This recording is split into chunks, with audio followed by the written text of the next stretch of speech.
यहाँ पर राजा दाऊद अपने परमेश्वर, अपने यहोवा से, अपने पिता से कह रहा है कि मुझे बुरे मनुष्य से बचा ले और उपद्रवी पुरुषों से मुझे बचा, मेरी रक्षा कर। ये बुरे मनुष्य है वो जो राजा दाऊद को परेशान कर रहे हैं, उनसे दुखी होने के कारण वो परमेश्वर को पुकार रहा है। कहीं ना कहीं ये मनुष्य राजा दाऊद को दुख दे रहे हैं, परेशान कर रहे हैं, उसके खिलाफ युक्तियाँ कर रहे हैं, उसे गिराने की, उसे हराने की युक्तियाँ कर रहे हैं। इसलिए वो परमेश्वर से कह रहे हैं कि मुझे बचा, क्योंकि उनके मन में बुरी कल्पनाएं हैं। क्योंकि उनके मन में बुरी कल्पनाएं हैं, वे लगातार लड़ाइयाँ मचाते हैं, वो लड़ाई करते हैं, वो लड़ाइयाँ मचाते हैं, वो राजा दाऊद से लड़ना चाहते हैं। उनके मनों में बुरी कल्पनाएं हैं राजा दाऊद के खिलाफ। इसलिए राजा दाऊद उनसे परेशान होकर उनसे बचना चाहता है और अपने परमेश्वर को पुकार रहे। कहीं ना कहीं ये लोग राजा दाऊद के मन को, हृदय को दुखी कर रहे हैं, उसे तकलीफ दे रहे हैं, उसे यातनाएं दे रहे हैं और लगातार लड़ाइयाँ मचाते हैं, उत्पात करते हैं, उपद्रवी है, बुरे हैं।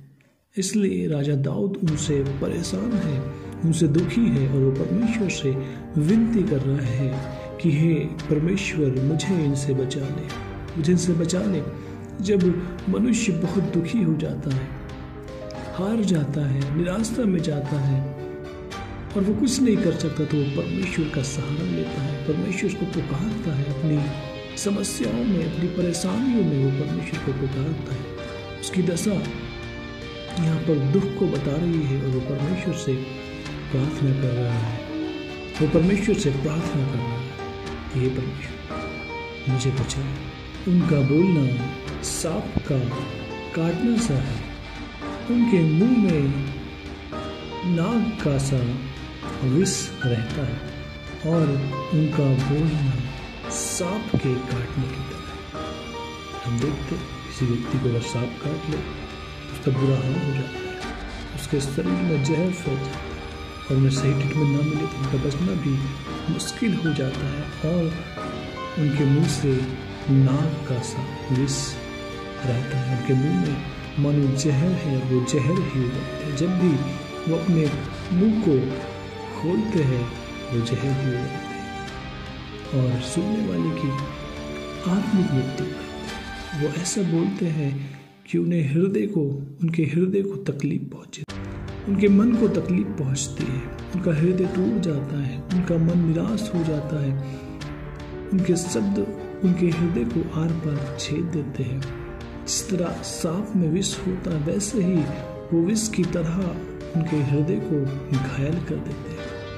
कई लोगों के ऐसे कटु वचन होते हैं, कठोर शब्द होते हैं जो दूसरों को नीचा दिखाने के लिए ऐसे शब्दों का इस्तेमाल करते हुए अपने शब्दों से ही उन्हें मार देते हैं। इस तरह एक सांप विष से मनुष्य को, प्राणियों को मारता है, विष छोड़ देता है, उस विष से मृत्यु हो जाती है। वैसे ही कई लोगों के शब्द लोगों के आत्मिक जीवन को मार देते हैं।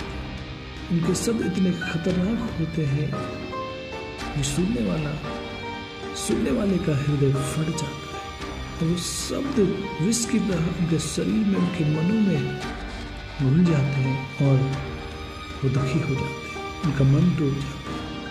लेकिन आपके भी तो ऐसे शब्द नहीं है कि आप मसीह में हो, लेकिन आपके शब्द ऐसे हैं कि वो लोगों के जीवन में सांप का विष घोलने का काम करते हैं, उन्हें गिराने का, उन्हें तकलीफ पहुंचाने का। कहीं ऐसे शब्द आपके तो नहीं है जो सांप की तरह लोगों को डसते हैं, जो चुभते हैं कांटे की तरह उनके हृदय में, उनके मनों में और वो निराश हो जाते हैं, उनकी आत्मिक मृत्यु हो जाती है, उनके मन का आनंद चले जाता है। आपके शब्द इतने खतरनाक है। इसलिए प्रभु कहता है कि जुबान के बस में जीवन और मृत्यु दोनों है। आपके मुंह में जीवन और मृत्यु दोनों है। चाहे तो आप अच्छे शब्द बोलकर लोगों को प्रोत्साहित कर सकते हो, उन्हें जीवन दे सकते हो, अपनी निराशा से निकाल सकते हो, उन्हें नया बल दे सकते हो, या फिर आप उनके जीवन में अपने शब्दों के द्वारा विष घोलते उनके जीवन को खत्म कर सकते हो। अपने शब्दों से उन्हें मार सकते हो। आपके शब्द से वो व्यक्ति मर सकता है। आपके शब्दों में जीवन और मृत्यु दोनों है। आप कैसे शब्दों का इस्तेमाल करते हैं? कहीं आप भी तो ऐसे अन्य जातियों की तरह, अविश्वासियों की तरह आपका बोलना सांप के काटने की तरह तो नहीं है। आपको जांचिए, ये तो अविश्वासी है। परंतु अगर आप विश्वासी होकर भी ऐसे शब्द बोलते हैं जो लोगों की हानि के कारण है, जो लोगों के गिरने का कारण है, फिर आप कैसे विश्वास में? आपका कंट्रोल होना चाहिए इसे बात। आप आशीष देने के लिए बुलाए गए हो, शराब देने के लिए नहीं। तो वो कहता है कि तू आशीष ही दे, शराब ना ले। कहीं आप तो किसी को ऐसा नहीं बोलते, कहीं आप किसी को कोसते तो नहीं हो, या आप किसी कटु वचन तो नहीं बोलते हो जो लोगों के जीवन में सांप के जहर को घोलता है। अगर आप ऐसा करते हो तो आज से अपने आप को बदलें, तौबा करें, ऐसा ना बोले किसी, वरना आशीष ही दे, क्योंकि आप आशीष के वारिस होने के लिए बुलाए गए हैं, श्राप देने के लिए नहीं। आपके मुख में जीवन है, आप जीवन दीजिए। आप आशीष देने के लिए बुलाए गए, इसलिए आशीष ही दो।